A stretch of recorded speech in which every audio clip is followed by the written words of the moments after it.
चलिए भाई शुरू करते हैं लेक्चर नंबर 3। हम लोग पढ़ रहे हैं AMU जामिया और BHU क्लास 9th के एंट्रेंस के लिए साइंस, और साइंस में हम लोग पढ़ रहे हैं बायोलॉजी में हमारा चैप्टर चल रहा है माइक्रो ऑर्गेनिजम्स, फ्रेंड्स एंड फो। बेटा इससे पहले तक हमारी बात हुई थी, मैं आपको दिखा देता हूँ।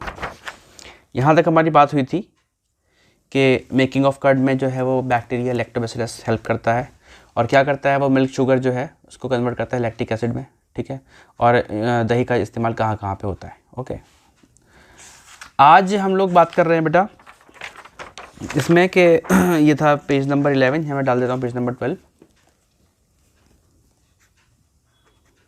आज हम लोग बात कर रहे हैं कि और क्या क्या यूज़ हो सकते हैं इसके, ठीक है। तो अगला यूज़ है बेटा इसका making of bread. Making of bread, ठीक है। मेकिंग ऑफ ब्रेड में जो चीज़ इस्तेमाल होती है बेटा वो माइक्रो ऑर्गेनिज्म है यीस्ट। यीस्ट एक फंगस होता है, ठीक है। ओके, क्या करता है यीस्ट बेटा? यीस्ट क्या करता है कि जो यीस्ट है उसका जो प्रोडक्शन है, मतलब रिप्रोडक्शन जो होता है वो बहुत रैपिड से करता है, बहुत तेज़ी के साथ करता है। यीस्ट रिप्रोड्यूसेस रैपिडली, बहुत तेज़ी के साथ फैलता है ये। And release carbon dioxide gas, CO2 मतलब कार्बन डाइऑक्साइड गैस, ठीक है। और अपने अंदर से क्या रिलीज़ करता है बेटा? कार्बन डाइऑक्साइड गैस रिलीज़ करता है, ठीक है। कब रिलीज़ करता है? जब वो रेस्पिरेशन करता है, जब वो रेस्पायर करता है, ठीक है। तो जब उसके अंदर से क्या निकलता है? कार्बन डाइऑक्साइड गैस निकलता है, ठीक है। यहाँ पे मैं पूरा लिख दे रहा हूँ, कार्बन डाइऑक्साइड CO2।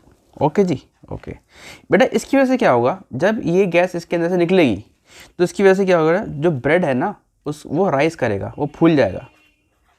ब्रेड जो है बेटा वो फूल जाएगा, ठीक है। और ब्रेड के अंदर आपको दिखता है छोटे छोटे आपको होल दिखाई पड़ते हैं, छोटे छोटे सुराख छेद दिखाई पड़ते हैं बेटा इसकी वजह से, ठीक है। क्योंकि उन होल्स के अंदर कौन सी गैस भर जाती है सर? उसके अंदर भर जाती है कार्बन डाइऑक्साइड गैस, ठीक है जी। आई होप आपको इतना समझ में आ रहा होगा। ओके, इसी के अलावा ब्रेड का कहाँ इस्तेमाल होता है सर? ब्रेड का इस्तेमाल होता है पेस्ट्री, केक से, सारे ब्रेड ही तो हैं, तो ठीक है हम लोग बोल सकते हैं कि also used in cake and pastries, ठीक है। आई होप आपको इतनी बात समझ में आ रही होगी। And pastries, okay. अच्छा, इसके अलावा और कहाँ इस्तेमाल होता है बेटा? तो देखिए इसका इस्तेमाल बेटा एक जगह और होता है, उसको बोलते हैं कमर्शियल पर्पस, ठीक है। कमर्शियली भी हम इसका इस्तेमाल करते हैं, ठीक है। तो कमर्शियल पर्पस के लिए इस्तेमाल होगा, कमर्शियल यूज़, ठीक है जी। कमर्शियल यूज़ में क्या होगा? देखिए भाई कमर्शियल यूज़ में होगा प्रोडक्शन ऑफ अल्कोहल, ठीक है। अब घर में तो कोई बनाता नहीं है शराब, कमर्शियल मतलब मार्केट, ठीक है। प्रोडक्शन ऑफ अल्कोहल एंड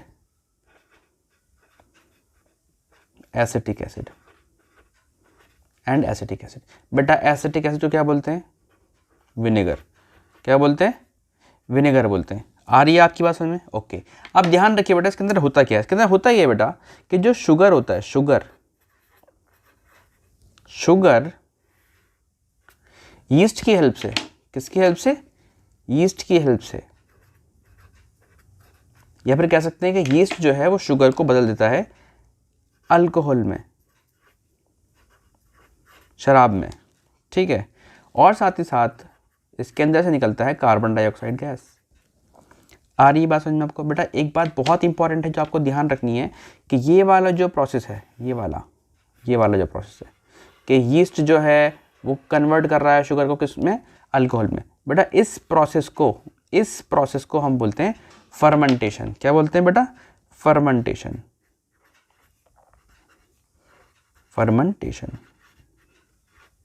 ठीक है।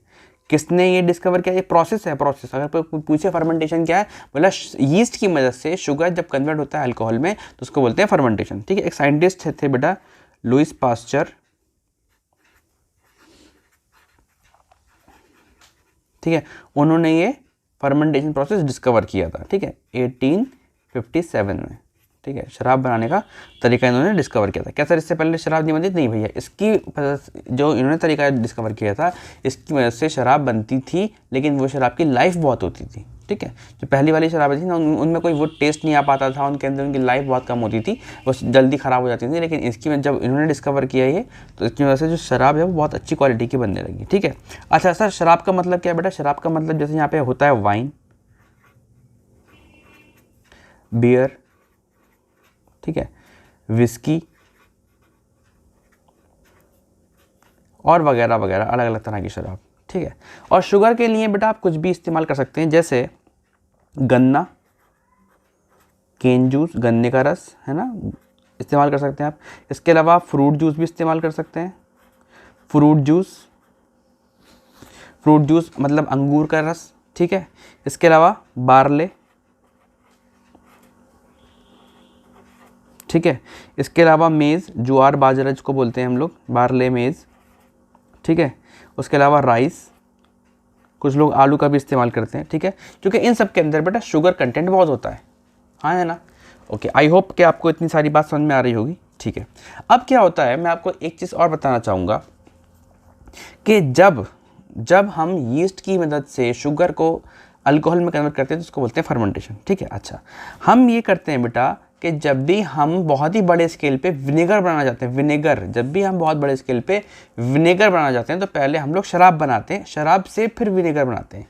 वो कैसे होता है? वो ऐसे होता है कि मान लीजिए, मैं इसको ऊपर कर दे रहा हूँ समझाने के लिए आपको। मान लीजिए आपने जो है वो यीस्ट की हेल्प से आपने बेटा बना लिया अल्कोहल आपने बना लिया, ठीक है। अल्कोहल की बनाने के बाद आप क्या करेंगे बेटा कि आप लेंगे एसिटोबैक्टर बैक्टीरिया। कौन सा बैक्टीरिया? एसिटोबैक्टर बैक्टीरिया, ठीक है। एसिटोबैक्टर बैक्टीरिया, ध्यान से सुनिएगा, बहुत ही ज़रूरी बात कह रहा हूँ मैं, ठीक है।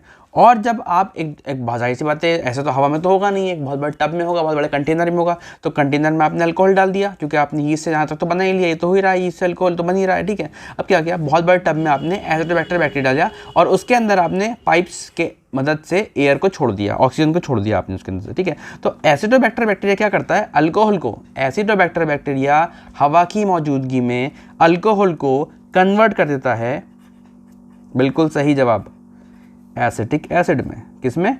एसिटिक एसिड में, जिसको हम लोग क्या बोलते हैं? विनेगर। याद रहेगी आपको ये बात? ओके, मैं उम्मीद कर रहा हूँ कि आपको ये बात समझ में आई होगी, ठीक है। तो इसी तरीके से बारीकियों को हमें बहुत समझना है, क्योंकि एंट्रेंस जो है बेटा उसमें बारीक क्वेश्चन अक्सर पूछ लिए जाते हैं, बच्चे वहीं पे ही गिर जाते हैं, ठीक है। आ रही है आपको बात समझ में? ओके, चलिए आगे चलते हैं। देखते हैं कि इसके मेडिसिनल यूज़ क्या क्या है, ठीक है। हम लोग पढ़ेंगे इसके अब मेडिसिनल यूजेस, ठीक है। तो मैं यहाँ पे पेज नंबर 13, ताकि PDF में जब बनाऊँ तो आपको पता चले कि कौन सा पेज किसके बाद था और मुझे भी पता चल जाए। ओके, तो देखिए बेटा, मेडिसिनल या मेडिकल में क्या क्या यूज़ होते हैं माइक्रो ऑर्गेनिज्म का। Medicinal use of micro organism, ठीक है। ओके, देखिए भाई क्या हो रहा है एक्चुअली कि बहुत मशहूर चीज़ है बेटा, इसको बोलते हैं एंटीबायोटिक, ठीक है। एंटीबायोटिक बनाने में कहीं ना कहीं जो है वो बहुत बड़ा योगदान है हमारे माइक्रो ऑर्गेनिजम्स का, ठीक है। तो पहले मैं आपको बताना चाहता हूँ कि मेडिसिन होती क्या है, ठीक है। ओके, पर समझिएगा, अब medicine which stops the growth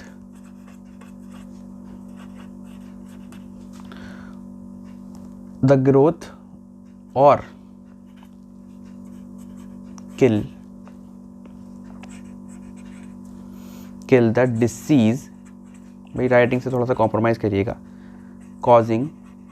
disease causing microorganism,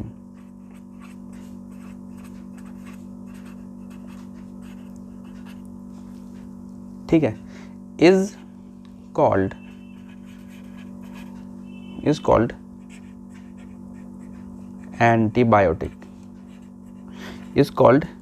antibiotic, ठीक है। मैंने अभी आपको बताया बेटा कि एक केमिकल होता है बेसिकली मेडिसिन, ठीक है।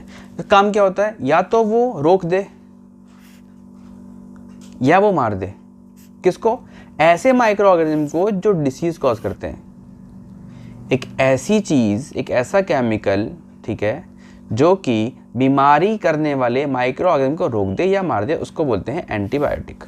आई होप आपकी समझ में पूरी तरह से ये बात आई होगी, ठीक है। अच्छा, अब बात करते हैं कि बनती कैसे है एंटीबायोटिक, एंटीबायोटिक का सोर्स क्या है, कहाँ से बनती है। तो चलिए बताता हूँ आपको source of antibiotic. Source of antibiotic, बेटा सोर्स, सबसे बड़ा जो सोर्स है एंटीबायोटिक का वो है माइक्रो ऑर्गेनिज्म। माइक्रो ऑर्गेनिज्म, ठीक है जी, ओके। कुछ एंटीबायोटिक के मैं आपको यहाँ पे नाम दे रहा हूँ, ठीक है, तो वो भी आप याद करिएगा एंटीबायोटिक के नाम बेटा। पहला एंटीबायोटिक है, बहुत ही पुराना एंटीबायोटिक है, पेनिसिलिन। पेनिसिलिन नाम का एंटीबायोटिक, CILLIN, पेनिसिलिन। दूसरा है बेटा सोफ्रामाइसिन। सोफ्रामाइसिन, ठीक है जी, ओके। तीसरा है बेटा स्ट्रेप्टोमाइसिन, ठीक है। अगला है बेटा एरिथ्रोमाइसिन। अगला है बेटा टेट्रासाइक्लिन। टेट्रासाइक्लिन। अगला है बेटा फ्लोक्सासाइक्लिन। और अगला है बेटा कानामाइसिन।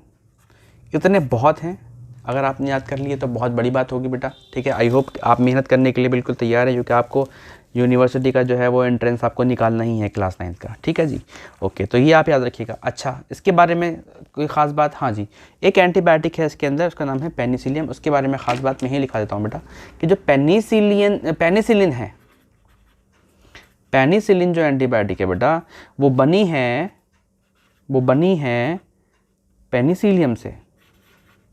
वो बनी है पेनिसिलियम से, ठीक है, याद रहेगी आपको ये बात, ओके। पेनिसिलियम एक फंगस है, पेनिसिलियम एक फंगस है, ठीक है। अच्छा, तो ये बनाया किसने या ये किसके द्वारा पता चला, कौन से साइंटिस्ट इसके अंदर इन्वॉल्व थे? भैया इसके अंदर जो साइंटिस्ट इन्वॉल्व थे उनका नाम था अलेक्जेंडर फ्लेमिंग। अलेक्जेंडर फ्लेमिंग इसके अंदर इन्वॉल्व थे। डेट क्या थी भाई डेट थी आपकी 1929, ठीक है, ओके। अब एक नोट याद रखिएगा बेटा, नोट क्या है कि नोट ये है कि कोई भी एंटीबायोटिक वायरस पे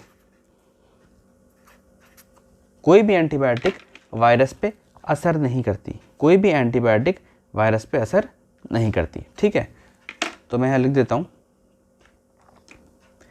वायरस को नॉट इफेक्टिव, ठीक है, नॉट इफेक्टिव। समझ जाइएगा भाई, सेंटेंस नहीं बनाया यहाँ पे मैंने, ठीक है। वायरस पे ये इफ़ेक्ट नहीं करती है, ठीक है। नोट क्या है? वायरस पे एंटीबायोटिक इफेक्ट नहीं करती है। वायरस पे एंटीबायोटिक इफेक्ट नहीं करती है मतलब अगर आपको कोई ऐसी बीमारी है जो वायरस से हुई है तो आप उसका इलाज एंटीबायोटिक से नहीं कर सकते। आ रही बात समझ में आपको? ओके। अब सुनिएगा ये हुआ क्या था, इसकी डिस्कवरी कैसे हुई थी। भाई साइंटिस्ट थे अलेक्जेंडर फ्लेमिंग। अलेक्जेंडर फ्लेमिंग ने एक प्लेट के ऊपर, कल्चर प्लेट बोलते हैं, शीशे की प्लेट के ऊपर बहुत सारे बैक्टीरिया उगा रखे थे। वो एक बैक्टीरिया पर रिसर्च कर रहे थे, ठीक है। तो बैक्टीरिया ग्रो करवा रखे थे उन्होंने उसके ऊपर, और बैक्टीरिया उन्होंने जब उसके ऊपर ग्रो करवा रखे थे तो पूरे प्लेट पे बैक्टीरिया थे, ठीक है। वो उनको खाना डाल के चले गए। हाँ होता है, एक न्यूट्रिटिव सूप डालना पड़ता है, बहुत तेज़ी से बैक्टीरिया ग्रो कर जाता है ठीक है। तो चले गए। सुबह जब आए उन्होंने देखा पूरी प्लेट पे जो है वो बैक्टीरियाज हैं,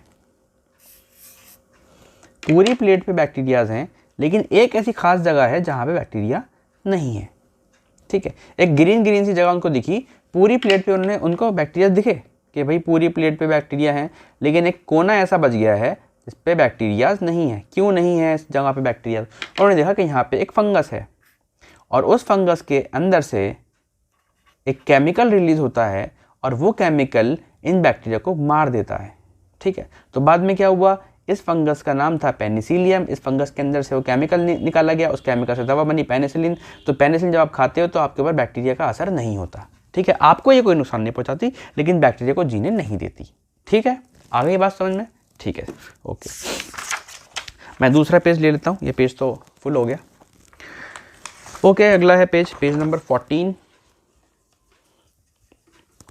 आपको सारी बातें समझ में आ रही होंगी, आप अच्छे से पढ़ रहे होंगे, आई होप, ठीक है। सारा कराया जाएगा, बिल्कुल टेंशन मत लीजिएगा किसी भी बात की, ठीक है। पेज नंबर 14, ठीक, ओके।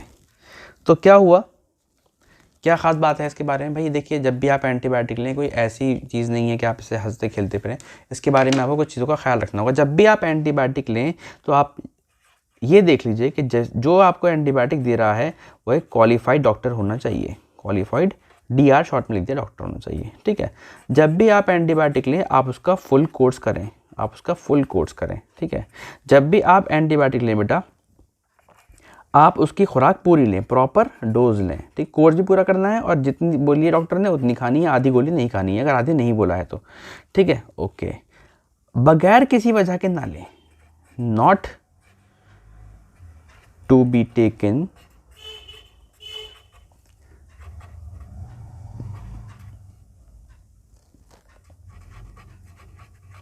अननेसेसरीली, मगर किसी वजह के ना ले, कि कुछ भी हो रहा है बस दवा उठा के खा ली, ऐसा ना करें भैया, ठीक है। क्योंकि इसके रिएक्शन हो सकते हैं, इसकी परिणाम हो सकते हैं, फिर आपकी बीमारी ठीक ना हो, ये भी हो सकता है, ओके ओके।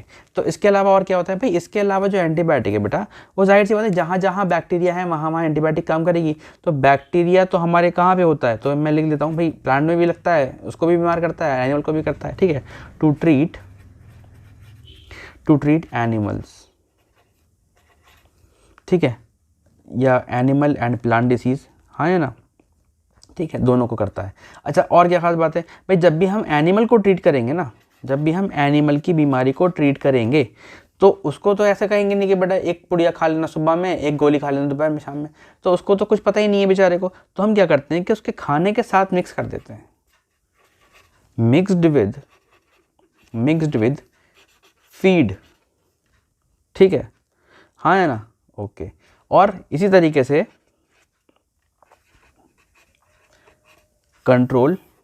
हम कंट्रोल करते हैं प्लांट डिसीज़ को,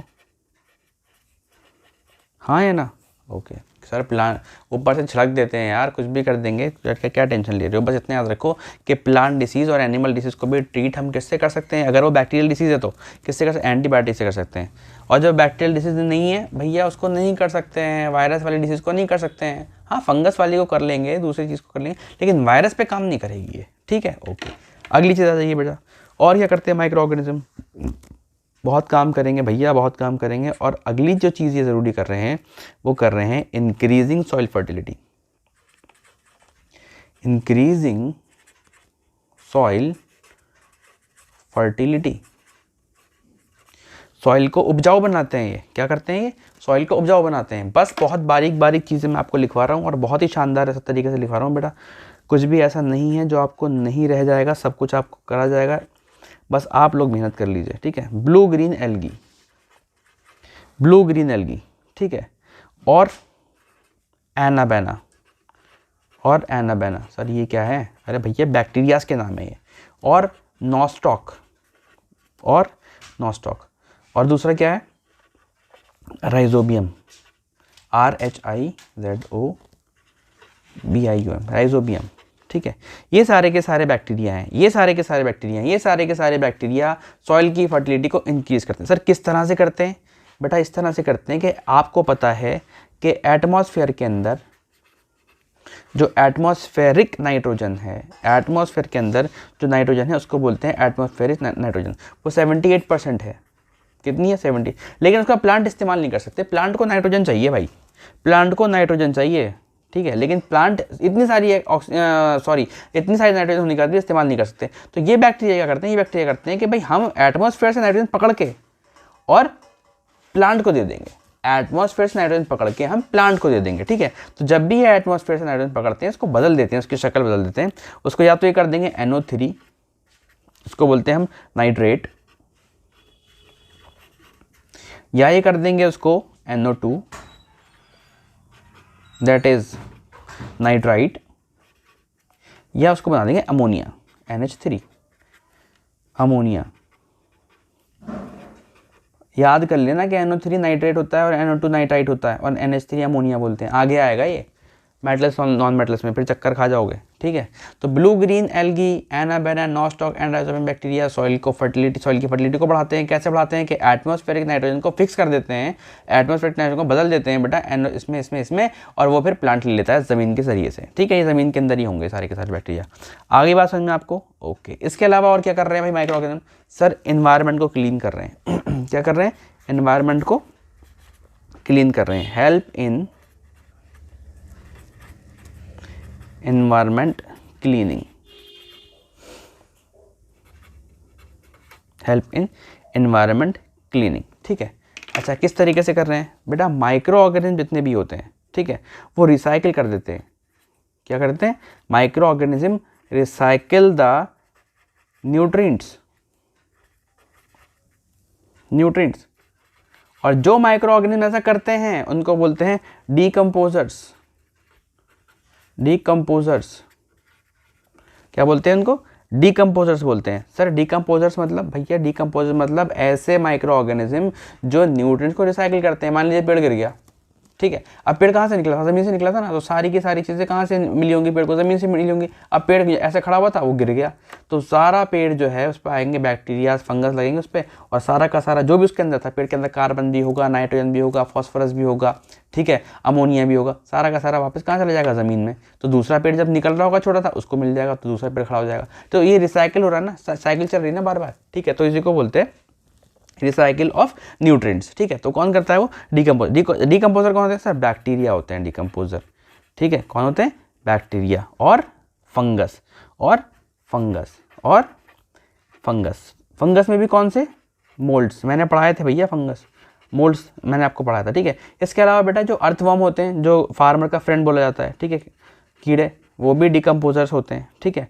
उसके अलावा मशरूम, जो मशरूम्स होते हैं, ठीक है, वो भी, ठीक है जी। अच्छा सर बैक्टीरिया कौन से वाले? बेटा मीथेनोजेंस बैक्टीरिया, मीथेनोजेंस जो मीथेन गैस बनाते हैं। सर मीथेन गैस क्या होती है? भैया CH4 होती है। आगे आएगा, टेंशन मत लो। CH4 लिखा है ये मैंने, ठीक है, मीथेन गैस, ओके। चलिए भाई, ये हुआ माइक्रो ऑर्गेनिज्म ने हमारे लिए अच्छा क्या क्या किया। सारी चीज़ें अच्छी करी हैं, दवाई बनाने में इस्तेमाल कर रहे हैं, हमारे जो है एनवायरनमेंट को क्लीन कर रहे हैं, ये सब कर रहे हैं, फलाना जमा चीज़ें, ठीक है, ओके। अब हम पढ़ेंगे बेटा कि वैक्सीन एक्चुअली क्या है, ठीक है। वैक्सीन 2-3 तरह की हम लोगों ने पढ़ रखी है, लेकिन हम समझेंगे कि वैक्सीन एक्चुअली है क्या, उसके अंदर क्या है, वो चीज़ है क्या, थोड़ा सा उसको देख लेते हैं। उसको ज़रा ध्यान से सुनिएगा। मैं डाल रहा हूँ यहाँ पे वैक्सीन हेडिंग,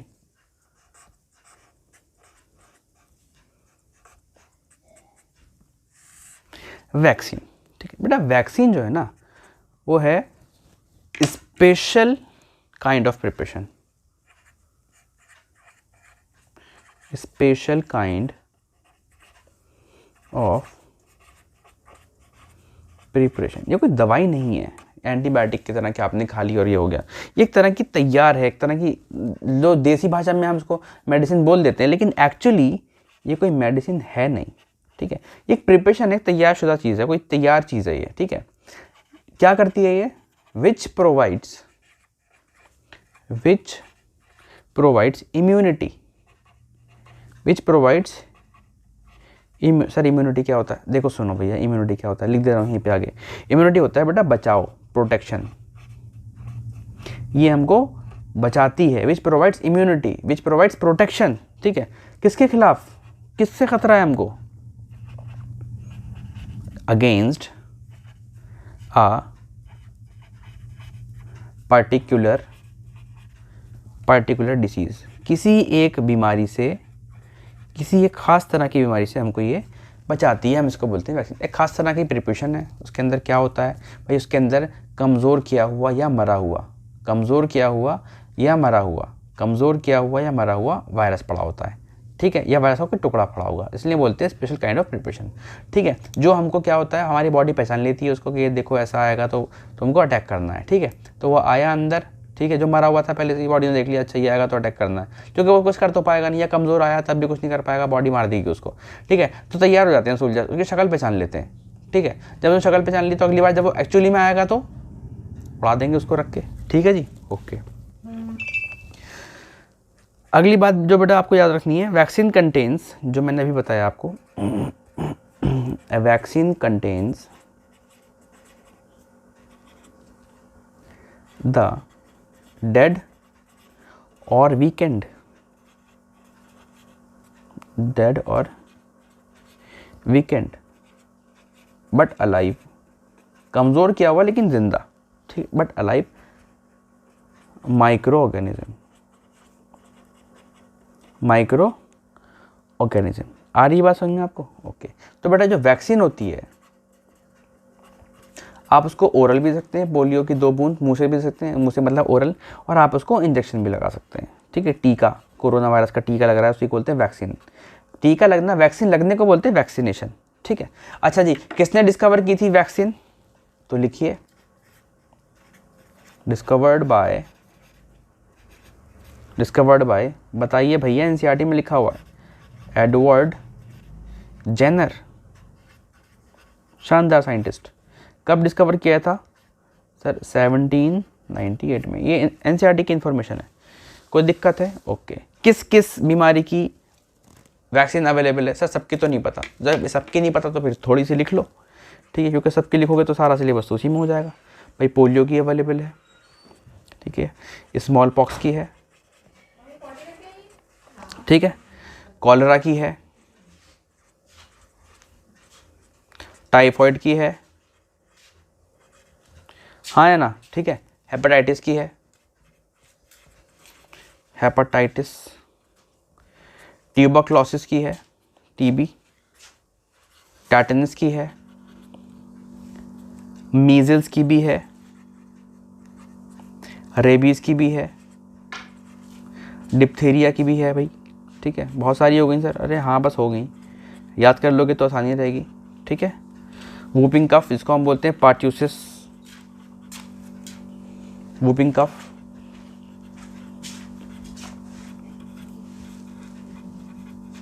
ठीक है। इन सब की वैक्सीन अवेलेबल है, और भी बहुत सारी तरह की हैं, ठीक है, ओके। अब क्या होता है बेटा, वैक्सीनेशन कैसे कहते हैं समझिएगा, release of vaccine into body, जब आपकी वैक्सीन बॉडी के अंदर जाती है तो उसको बोलते हैं बेटा वैक्सीनेशन, वैक्सीनेशन। आ रही है आपको बात समझ में, ओके। एक वर्ड है इम्यूनाइजेशन, इम्यूनिटी से बना है इम्यूनाइजेशन, उसका मतलब क्या होता है समझिएगा ठीक से, body become ready to fight, body लड़ने के लिए तैयार है, किससे, अगेंस्ट डिसीज, जाहिर सी बात है, अगेंस्ट डिसीज या डिसीज कॉजिंग पैथोजन। आपको पता है भैया पैथोजन किसे बोलते हैं, जो भी माइक्रो ऑर्गेनिज्म बीमारी करेगा उसको बोल देंगे पैथोजन, ठीक है। It's said to be immune, it's said to be immune, and the process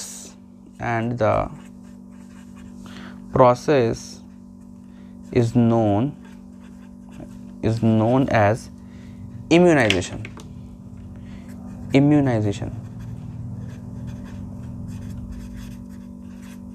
ठीक है जी। आपको वैक्सीन लगी, आपकी वैक्सीन ने डेवलप कर ली ताकत, ठीक है, किसी के खिलाफ लड़ने की, तो उसको बोलेंगे बेटा इम्यूनाइजेशन, ठीक है। आ रही है बात समझ में आपको, ओके। चलिए आगे चलते हैं, ये 15 था, ठीक है।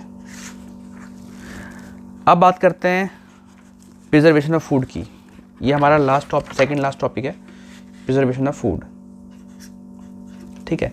माइक्रो ऑर्गेनिज्म से हमको खाने को बचाना है, क्योंकि माइक्रो ऑर्गेनिज्म जो है खाने को सड़ा देते हैं, ठीक है। तो यहाँ पे लिखेंगे हम preservation of food, preservation, writing से थोड़ा कॉम्प्रोमाइज आपको करना पड़ेगा बेटा, ऑफ फूड, ठीक है। पहला मेथड है बेटा हमारा सन ड्राइंग मेथड, ठीक है। सन ड्राइंग मेथड का मतलब है सूरज के सामने कुछ भी चीज़ रखेंगे, आप उसको सुखाने की कोशिश करेंगे, उसको बोलते हैं sun drying method, sun drying method. या इसको बोलते हैं डिहाइड्रेशन मेथड। किसी चीज़ से पानी का बाहर निकल जाना या निकाल देना, डिहाइड्रेशन मेथड। आ रही बात समझ में आपको? ओके। जब भी हम प्रिजर्वेशन ऑफ फूड की बात करेंगे, इसका मतलब ये कि हम किसी चीज़ को प्रिवेंट कर रहे हैं। क्या कर रहे हैं? प्रिवेंट कर रहे हैं। प्रिवेंट फ्रॉम स्पॉइलिंग, खराब होने से बचा रहे हैं। प्रिवेंट फ्रॉम स्पॉइलिंग, अगर आपको मेरी बात समझ में आ रही हो तो, ठीक है। इसमें क्या करते हैं भाई, इसमें हम कुछ खास चीज़ें, जैसे आपका स्पिनच है, पालक है आपका, मेथी की जो पत्तियां होती हैं वो भी धूप में सुखा लेते हैं, ठीक है। कॉलीफ्लावर, पत्ता गोभी, ठीक है, या मटर, ठीक है। इन सब चीज़ों को हम क्या कर सकते हैं, सन ड्राइंग मेथड से हम इनको प्रिजर्व कर सकते हैं, बहुत दिनों के लिए बचा सकते हैं, ठीक है। अच्छा, एक और चीज़ है, किशमिश आपने सुना होगा बेटा, वो बनती है ग्रेप्स से। जब भी आप ग्रेप्स को सन ड्राई करेंगे, ठीक है, जब भी आप ग्रेप्स को सन ड्राई करेंगे वो बन जाएगी किशमिश। किशमिश को इंग्लिश में बोलते हैं रेजन्स, किशमिश। मैं बहुत कोशिश कर रहा हूँ वीडियो छोटी हो, लेकिन आपका सिलेबस ही बहुत ज़्यादा है। ओके, दूसरा मेथड है बेटा हीटिंग मेथड। कौन सा मेथड? हीटिंग मेथड, ठीक है। हीटिंग मेथड में क्या करते हैं हम, दूध को गर्म करता है हर कोई अपने घर में, ठीक है। तो गर्म करके हम माइक्रो ऑर्गेनिज्म को मार देते हैं, ठीक है, जिसकी वजह से क्या होता है कि हमारा दूध काफ़ी देर तक बचा रहता है, सड़ता नहीं है, ठीक है। और भी चीज़ों को हम खाने को भी हम गर्म कर लेते हैं, ठीक है, अदर फूड आइटम्स, हाँ या ना। ओके, अगला मेथड क्या है बेटा? अगला मेथड है बेटा कूलिंग मेथड। फ्रिज में आपने कुछ रख दिया ठंडा, ठीक है। अब मैं डीप कूलिंग की बात नहीं कर रहा हूँ, जस्ट कूलिंग की, ठीक है। रेफ्रिजरेशन, ओके, ठीक है। क्या होगा रेफ्रिजरेशन? भाई दूध क्या क्या रखते हैं आप फ्रिज में? हर चीज़ रख देते हैं जो भी बचता है। मिल्क रख दिया आपने, ठीक है, गूंधा हुआ आटा रख दिया आपने, उसको बोलते हैं नीडेड फ्लावर, ठीक है। पेड़ा रख दिया आपने बहुत सारा बना के, ठीक है। खाना पका हुआ रख दिया, वगैरह वगैरह, जो भी आपने रखा ठंडा करने के लिए रख दिया, ठीक है। वेजिटेबल्स, फ्रूट्स सब आप इसके अंदर घुसा देते हैं, ठीक है। आ रही है आपकी बात समझ में? आई होप कि आपको बात समझ में आ रही होगी बेटा। अगला है डीप फ्रीजिंग मेथड, चौथा डीप फ्रीजिंग मेथड, ठीक है। डीप फ्रीजिंग मेथड, ठीक है। ये कितने डिग्री पे होता है? ये होता है 0 डिग्री पे। क्या होता है इसमें? क्या होता है इसमें? हम लोग क्या करते हैं कि जो भी आपका मीट वाली जो चीज़ें हैं, मीट, फिश हो गया आपका, उसको डीप फ्रीज करते हैं, ठीक है। और जो इनसे प्रोडक्ट बने हुए होते हैं, ठीक है, जो भी मीट का प्रोडक्ट होगा, जो भी फिश का प्रोडक्ट होगा, ठीक है, उनके प्रोडक्ट्स, ठीक है, एंड फ्रूट्स, ठीक है, और वेजिटेबल्स, शॉर्ट में लिख दिया है VEG, ठीक है। इसको हम क्या करते हैं बेटा? इसको हम बचाते हैं डीप फ्रीजिंग टेक्निक से या डीप फ्रीजिंग मेथड से। अगला है हमारा कॉमन सॉल्ट। कॉमन सॉल्ट भी हमारा फूड प्रिजर्व करने में हेल्प करता है। किस तरह से करेगा? बहुत ध्यान सुनिएगा, किस तरह से करेगा कॉमन सॉल्ट, ठीक है। कॉमन सॉल्ट क्या करते हैं? मीट पे लगा देते हैं या फिश पे लगा देते हैं, फिर उसको सुखा लेते हैं, ठीक है। या रॉ मैंगो, आम को काट लिया आपने, उस पर नमक लगा के सुखा लिया, ठीक है। लेमन को आपने सुखा लिया नमक लगा के, ठीक है। या आंवला, ठीक है, या टमरिंड, ठीक है, इमली। तो इन चीज़ों को आप बचा सकते हैं, किससे? कॉमन सॉल्ट की मदद से। इसकी वजह से आप इनको प्रिजर्व कर सकते हैं। अगला मेथड है भैया शुगर। आप चीज़ों को शुगर की मदद से भी प्रिजर्व कर सकते हैं, ठीक है। किन किन चीज़ों को शुगर की मदद से प्रिजर्व करेंगे? भाई देखिए, शुगर की मदद से पहले आप जैम बनाते हैं तो बहुत सालों तक चलता है वो, ठीक है, मतलब महीनों तक चलता है, ठीक है। जेलीज़ भी कई दिनों तक चल जाती हैं, ठीक है। इसके अलावा आप जो है एप्पल को जो है शुगर से बता सकते हैं, ठीक है। अगर आपने आम का मुरब्बा, सेब का मुरब्बा, ठीक है, या राइप मैंगो, ठीक है, शुगर सिरप में अगर आप इनको डुबा के रखेंगे, ऑरेंज, ठीक है।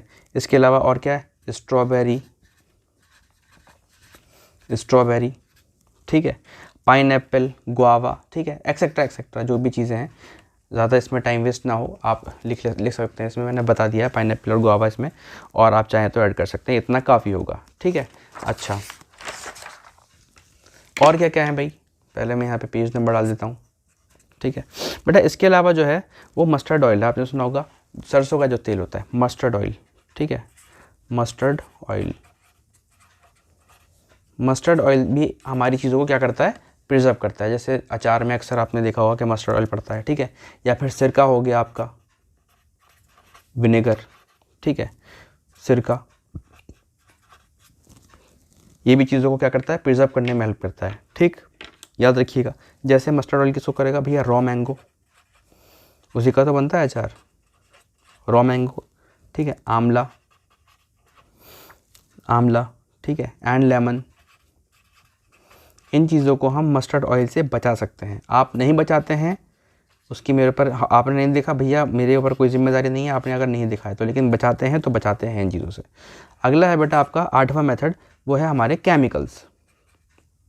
केमिकल्स आजकल पैकेटेड फूड में बहुत ज़्यादा डाले जाते हैं, ठीक है। जो केमिकल हमारे फूड प्रिजर्वेशन में हेल्प करते हैं उनको हम बोलते हैं प्रिजर्वेटिव्स। प्रिजर्वेटिव्स में आपको 2 केमिकल के नाम याद रखने हैं, बहुत ही कॉमन है, ठीक है। पहला केमिकल है बेटा sodium metabisulphite, sodium Meta bisulphate, ठीक है।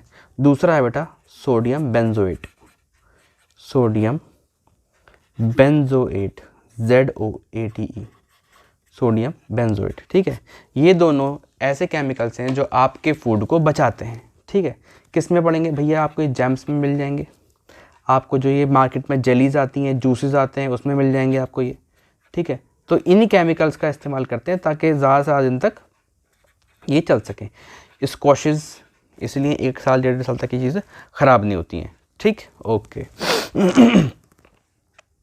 जो सिट्रिक एसिड है बेटा, सिट्रिक एसिड खट्टे फलों में पाया जाता है, citric acid. Citric acid organic acid होता है। सिट्रिक एसिड जो है वो भी इस्तेमाल करते हैं हम, किसके लिए इस्तेमाल करते हैं, यूज्ड एज, जाहिर सी बात है प्रिजर्वेशन के लिए इस्तेमाल करेंगे, प्रिजर्वेटिव की तरह से इस्तेमाल करते हैं, ठीक है। कहाँ इस्तेमाल करते हैं, कन्फेक्शनरी स्वीट्स, ठीक है। ऐसी मिठाइयों की दुकान पे, ऐसी जगह है जहाँ पे मिठाइयाँ मिलती हैं, उनको बोलते हैं कन्फेक्शनरी, ठीक है। कन्फेक्शनरी स्वीट्स के अंदर हम सिट्रिक एसिड का इस्तेमाल भी करते हैं। आ रही बात समझ में आपको, ओके जी। अच्छा, ये जो केमिकल्स हैं ये खाने को सड़ने गलने से बचाते हैं, ठीक है। ये क्यों बचाते हैं, क्योंकि ये बैक्टीरिया की ग्रोथ नहीं होने देते, ठीक है। लेकिन ये हमारी बॉडी को नुकसान नहीं पहुंचाते, ऐसा लिखते हैं लोग, लेकिन क्या सच है अब ये किसी को नहीं पता, वरना इतने ज़्यादा लॉसेस नहीं हो रहे होते और हर कोई कहता है कि बाहर का मत खाया करो, ठीक है। तो कुछ ना कुछ इसके पीछे कंट्रोवर्सी है, उस पर नहीं जाएंगे, ओके। अगला मेथड है बेटा हमारा पैस्चराइजेशन। क्या है, पैस्चराइज, भाई बहुत ही इंपॉर्टेंट है, बहुत ही इंपॉर्टेंट है ये पैस्चराइजेशन। आपको नहीं आता है तो अभी सीखिए फ़ौरन। पैस्चराइजेशन के बारे में पहले ये एक बात याद रखिए कि जो लुईस पास्चर थे, हाँ वही वाले फर्मेंटेशन वाले लुईस पास्चर थे, उन्होंने ही इसकी भी डिस्कवरी की थी। कब की थी, 1857 में की थी, ठीक है, ओके। क्या होता है भैया, भैया ये इस्तेमाल होता है मिल्क इंडस्ट्री में, डेयरी इंडस्ट्री में, ठीक है। ये दूध को प्रिजर्व करता है, ठीक है, मिल्क प्रिजर्व करेगा ये।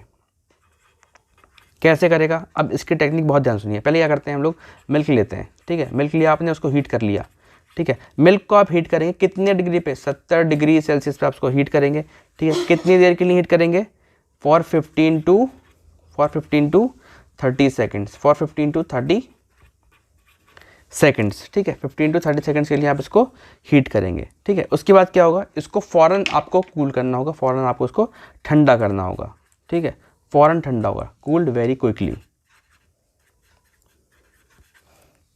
इतने डिग्री सेल्सियस 70 पे 15-30 सेकंड के लिए। फिर आपको उसको फ़ौरन लो टेम्परेचर पे इसको बेटा इसको ठंडा करना होगा, लगभग 4 डिग्री पे, लगभग 4 डिग्री पे, ठीक है। इससे क्या होता है, इससे ये होता है कि आपके जो बैक्टीरिया है उसकी ग्रोथ ही ख़त्म हो जाती है, ठीक है। और आपके दूध की लाइफ जो है वो बढ़ जाती है, वरना दूध अगर ना गर्म हो या ना बचाया जाए तो 4-5-6 घंटे 8 घंटे में ख़राब हो जाता है, ठीक है।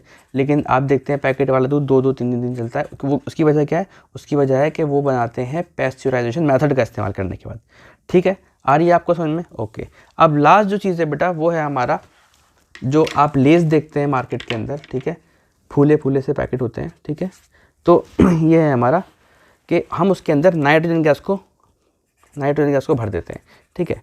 ओके, एक और चीज़ देखिए कि पैकेज जो है ना, पैकेज अगर आप उसको एयर टाइट करेंगे, एयर टाइट मतलब उसके अंदर ना तो हवा जा रही है अंदर, ना हवा अंदर आ रही है, तो इसकी वजह से भी बैक्टीरियल अंदर, ना तो बैक्टीरिया अंदर जाएगा, ना फंगस जाएगा, ना बाहर आएगा, ठीक है। तो इसकी वजह से भी उसकी लाइफ जो है वो बढ़ जाती है। तो packing in air tight containers, ठीक है। तो अगर हम किसी भी चीज़ को एयर टाइट पैक कर देते हैं तो वो भी क्या कर रही है, फूड को प्रिजर्व कर रही है।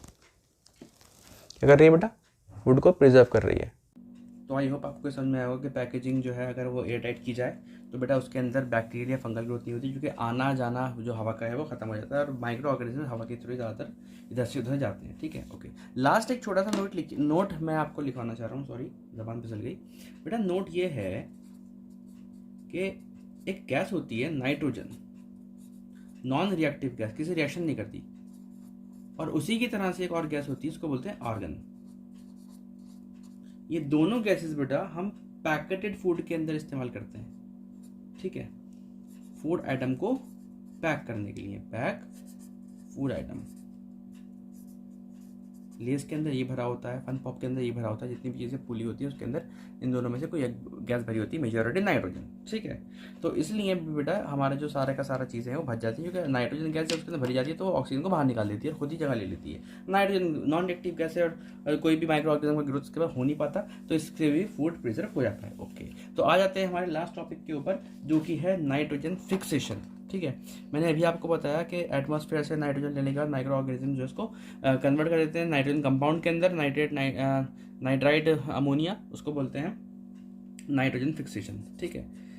नाइट्रोजन फिक्सेशन, बहुत ध्यान सुनिएगा बेटा, ठीक है। वही पुरानी घिसी पिटी बात, एटमॉस्फेरिक नाइट्रोजन, ठीक है, atmospheric nitrogen, atmospheric nitrogen gas convert हो जाती है बेटा, कन्वर्ट किस में कन्वर्ट होगी, नाइट्रोजनस कंपाउंड में, नाइट्रोजनस कंपाउंड्स में, नाइट्रोजनस कंपाउंड्स के अंदर, ठीक है। क्या होते हैं नाइट्रोजनस कंपाउंड्स, मैंने भी आपको बताया, NO2, NO3, NH3, ठीक है।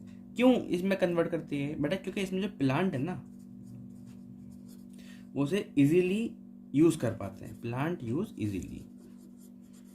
अगर इसमें इसकी फॉर्म में होगा नाइट्रोजन तो प्लांट्स को आसानी से इस्तेमाल कर पाएगा, ठीक है। ओके, इसके लिए कौन कौन जिम्मेदार है भाई, इसके लिए जिम्मेदार है rhizobium bacteria, rhizobium, rhizobium BAC मतलब बैक्टीरिया, ठीक है। राइजोबियम बैक्टीरिया बेटा लेग्यूमिनस प्लांट में, खास तौर पे राइजोबियम बैक्टीरिया लेग्यूमिनस प्लांट की रूट्स में पाए जाते हैं। रूट्स के अंदर गांठें सी होती हैं, उनको बोलते हैं रूट नोड्यूल्स, ठीक है। तो रूट नोड्यूल्स के अंदर भर भर के नाइट्रोजन बैक्टीरिया राइजोबियम बैक्टीरिया बैठे हुए होते हैं, रूट नोड्यूल्स के अंदर बैठे हुए होते हैं, ठीक है। कहाँ बैठे होते हैं, ल्यूमिनस प्लांट्स के अंदर, ल्यूमिनस प्लांट्स के अंदर। क्या होते हैं सर ये ल्यूमिनस प्लांट्स, तो सुनिए, जो भी आपका मटर का पेड़ है या आपका सोयाबीन है, ठीक है, बीन्स है, वो जो है वो ल्यूमिनस प्लांट कहलाएगा। तो उसके रूट में आप देखोगे तो आपको राइजोबियम बैक्टीरिया नोड्यूल्स के अंदर मिल जाएंगे, लेकिन ऐसे आँख से तो देख सकते हो कि माइक्रो ऑर्गेनिज्म, तो आपको लगाना पड़ेगा माइक्रोस्कोप, ठीक है जी। अच्छा, अब देखिए जो नाइट्रोजन साइकिल, हमारा लास्ट टॉपिक बचा हुआ है बेटा। नाइट्रोजन साइकिल में आप ये याद रखिए कि नाइट्रोजन साइकिल जो है, मैं आपको अगले पेज पे नाइट्रोजन साइकिल बना के दिखाऊंगा। नाइट्रोजन साइकिल,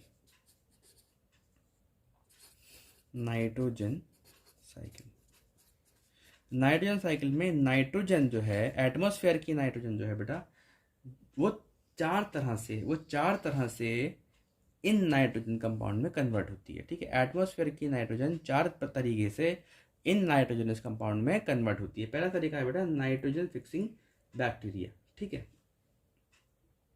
पहला है नाइट्रोजन फिक्सिंग बैक्टीरिया, पहला तरीका ये हो गया, ठीक है, जो कि सॉइल के अंदर होते हैं, रूट नोड्यूल्स के अंदर, राइजोबियम, ब्लू ग्रीन एल्गी हो गया, नॉस्टॉक हो गया, एनाबेना हो गया।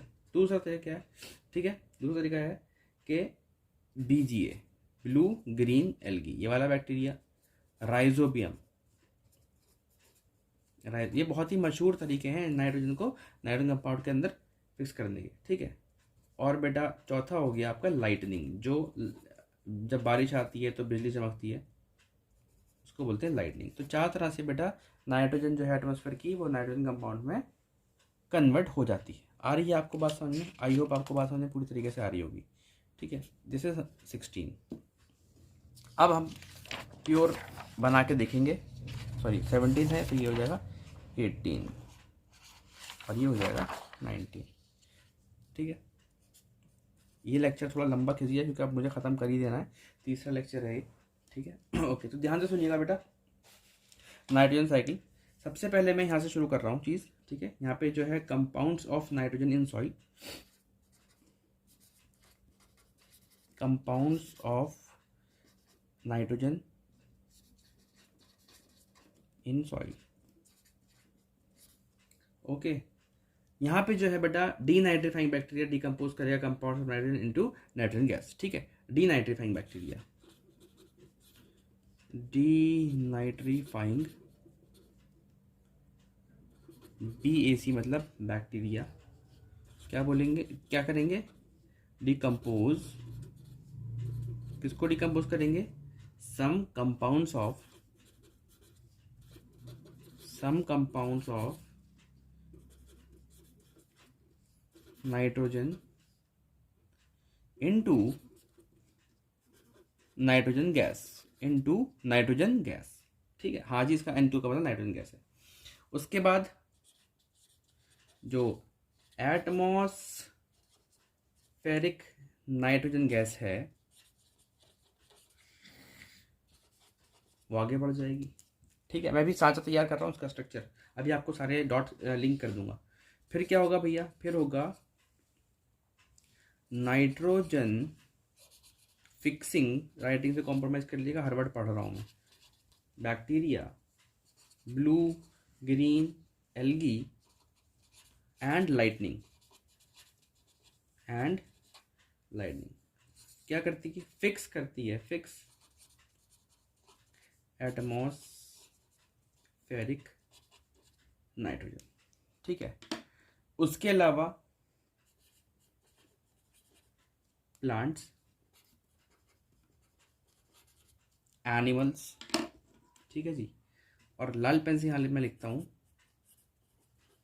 ये थोड़ा बारीक हो जाएगा, सॉरी थोड़ा बारीक लिखा है मैंने, थोड़ा हाई क्वालिटी पे करके आखिर में देख लीजिएगा। नाइट्रोजनस वेस्ट, किसके नाइट्रोजन वेस्ट होंगे, डेड एनिमल और प्लांट के, डेड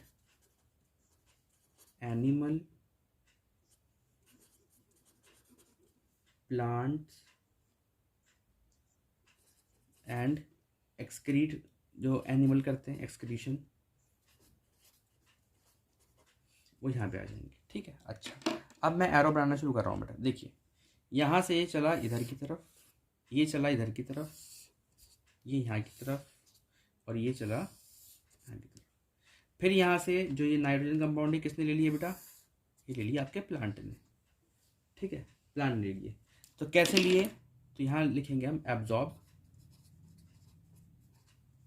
बाय रूट्स ही तो लेगा क्योंकि रूट्स ही इसके अंदर है, रूट्स ऑफ प्लांट्स। उसके बाद प्लांट्स को किसने खा लिया, एनिमल ने, ईटन। ठीक है, इसने इसको खा लिया। उसके बाद जो प्लांट है वो सड़ गया, गल गया, मर गया, डेड हो गया।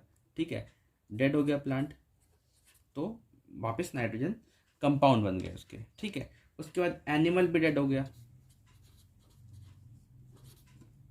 उसके बाद ये सारा का सारा जो ज़मीन के ऊपर था, बैक्टीरिया ने इसके ऊपर अटैक कर दिया। ठीक है, बैक्टीरिया और फंगस,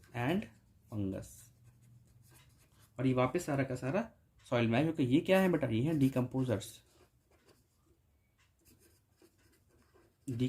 हैं ये। अब आप बहुत ध्यान सुनिए जो मैं कहने जा रहा हूँ भैया। ये है हमारा नाइट्रोजन साइकिल, नाइट्रोजन के कंपाउंड्स जो सॉइल के अंदर थे। ठीक है, सॉइल के बाद क्या हुए, बेटा, ये ऊपर की तरफ जा रहा है एरो। इसका मतलब क्या हुआ कि जो भी डीनाइट्रीफाइंग बैक्टीरिया हैं, एक होते हैं नाइट्रीफाइंग बैक्टीरिया जो नाइट्रोजन फिक्सेशन करते हैं, एक होते हैं डीनाइट्रीफाइंग बैक्टीरिया। मैं एक का नाम लिख रहा हूँ स्यूडोमोनास, बेटा Pseudomonas, PSEUDOMONAS। Pseudomonas denitrifying bacteria. एक डीनाइट्रीफाइंग बैक्टीरिया क्या करते हैं, नाइट्रोजन के कंपाउंड को, जैसे मान लीजिए NO2 है, इसको कन्वर्ट करेंगे ये नाइट्रोजन गैस में, ठीक है, नाइट्रोजन गैस में कन्वर्ट करेंगे ये इसको, ठीक है, नाइट्रोजन गैस में एक ही N बनेगा यहाँ पे क्योंकि एक N है, खैर उस पर मत जाइए, बस याद रखिए कि नाइट्रोजन कंपाउंड को नाइट्रोजन गैस में कन्वर्ट करेंगे डीनाइट्रीफाइंग बैक्टीरिया। आ रही बात समझ में। अब जब नाइट्रोजन कंपाउंड जो है वो नाइट्रोजन गैस में कन्वर्ट हो गए तो नाइट्रोजन गैस कहाँ मिलेगी आपको, ये देखिए एटमॉस्फेयर के अंदर, ठीक है। अब एटमॉस्फेयर के अंदर कितना परसेंट है सर, एटमॉस्फेयर के अंदर 78% नाइट्रोजन है, तो ये तो चाहिए प्लांट को, तो कैसे करेंगे, तो भाई प्लांट को अगर चाहिए तो उसके लिए नाइट्रोजन फिक्सिंग बैक्टीरिया है, जब ये ज़मीन में ज़्यादा हो जाएगी तो उसको डीनाइट्रीफाइंग बैक्टीरिया ऊपर की तरफ फेंक देंगे, फिर वहाँ से क्या करेंगे, नाइट्रोजन फिक्सिंग बैक्टीरिया, जैसे ब्लू ग्रीन एल्गी है, ठीक है, या राइजोबियम है। उसके अलावा जब लाइटनिंग होगी आसमान में, जब आसमान में लाइटनिंग होती है तब भी आपका नाइट्रोजन जो होता है एटमॉस्फेयर का वो कन्वर्ट हो जाता है बेटा नाइट्रोजनस कंपाउंड के अंदर, और आगे हमारा सॉइल मिल जाता है, सॉइल से फिर इसको प्लांट एब्जॉर्ब कर लेते हैं, ठीक है, प्लांट को जो है एनिमल ने खा लिया, ठीक है, दोनों के दोनों यहाँ पे मर गए, फिर वापस ये नाइट्रोजन कंपाउंड बन गए, नाइट्रोजन कंपाउंड बनने के बाद बैक्टीरिया ने फिर उनकी बॉडी को गिराया, नाइट्रोजन कंपाउंड सारे के सारे इसके अंदर मिल गए, फिर ऐसे कैसे साइकिल चलती रहती है, ठीक है। यहाँ पे हमारा होता है लेक्चर नंबर 3 खत्म, इसी के साथ ही चैप्टर भी खत्म बेटा। अगला लेक्चर परसों आपको मिल जाएगा, हर हर अल्टरनेट डेज पे आपको एक लेक्चर मिल रहा है, ठीक है। आप लोग तैयारी करते रहिए, जो भी आपकी क्वेरी है प्लीज़ कमेंट में भेज दीजिए, मैं सारे कमेंट्स पढ़ता हूँ। Okay bye.